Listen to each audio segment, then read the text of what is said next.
how long were you a statist, and how did you break out of statism, which we talk about is mental slavery, or the belief in government authority, the belief that somebody has a claim of ownership over your life and property more than you.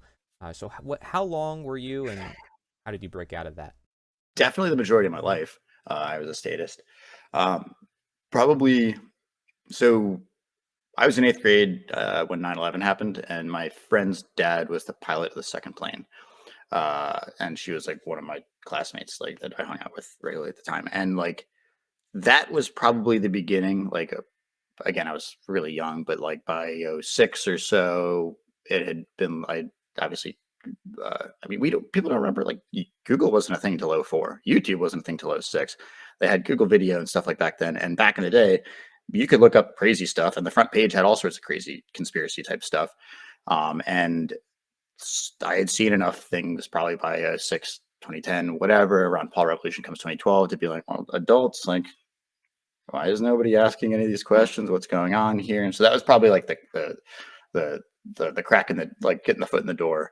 And then I voted twice total. I voted for Obama the first time, and then I voted for Obama again.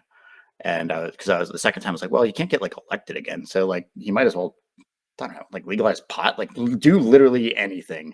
Like he had made the wars worse. He had like was had one of the worst crackdowns on. I mean, what was 20? So it was the '08 election, and then the 2012 election was the second time, and then Snowden hits. You have Clapper in front of the NSA, the head of the CIA. I'm sorry, in front of Congress. Um, I think he was the head of the CIA, not NSA. Doesn't matter. Basically, literally lying, like we now know, literally like lying under oath to Congress. No, we don't collect data on all citizens, and this all happens within 2 or 3 years after Obama gets reelected. And that was where I was just super disillusioned. Where it's like, okay, where's all that hope and change, man? Like, where's what, why aren't you did like, okay, you're out of here in a year. Like, whatever, 2015. So you're out of here in a year. Like, what, what do you do anything that like that you promised? Do anything that sounds good. And then, by then I was just totally disillusioned and, kind of had at that point found like the Larkin Rose and then you go down the rabbit hole and uh, I mean, yeah, you. So I lived in Texas growing up, and you'd see like stickers on telephone poles for Info Wars, and then I had like different people I worked with going on throughout times after that, learning like more about Alex Jones. And at that point, I'd already probably eaten up like all of the Ike stuff, and eventually you find your way down to Manly P. Hall and the Secret Teachings of All Ages and whatever, and Mark Passio's work and all these different things. And Richard Grove was like when I was a broke college kid, he was probably one of the first people to kind of like welcome me into the, I don't want to say truth community, but like whatever community this is, where I was like, hey, I'm a broke college kid and I can't afford your like access to your member stuff, but I really like your work. And he's like, here, just have an account. Dude, thank you. Wow. And so next thing you know, I'm on his like Ning page with a bunch of other random people, and people just sharing data, and they're journalists and there's whatever. And you meet I mean, Derek Bros is a huge inspiration because he's clearly puts in the work. And I think like he's had his own battles, but comes out of it teaching people how to like respect themselves, love themselves, be better, help their community around them, all these kind of things. Um, yeah, so that's more or less it. And then obviously meeting Mark was like a bit of serendipity where I was actually just finishing watching his natural law seminar. I was up at my parents' house in 2015, and at the very end of the natural law seminar, they're like, "Oh, by the way, we're going to be doing this talk in outside of Philadelphia, and at this hotel on this date." And the date that I was watching it was that date, and where Wow. it was 3 miles away from where I was at my parents' house. And I was like, "Holy crap!"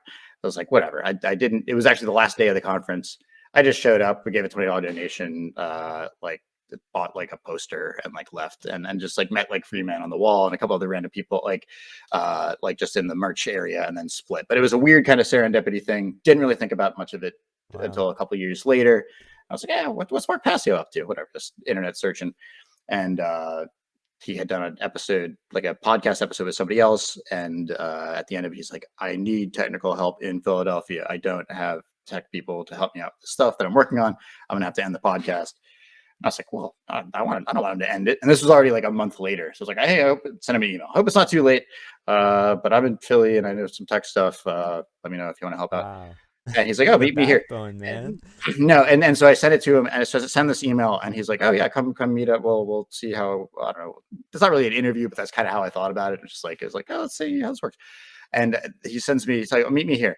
And he lives, and it's like to go to his house, and he lives 6 blocks away from me. It's like, holy crap. And this is in Philly. And so it's like, talk about like a synchronicity, synchromysticism, and all stars align kind of thing.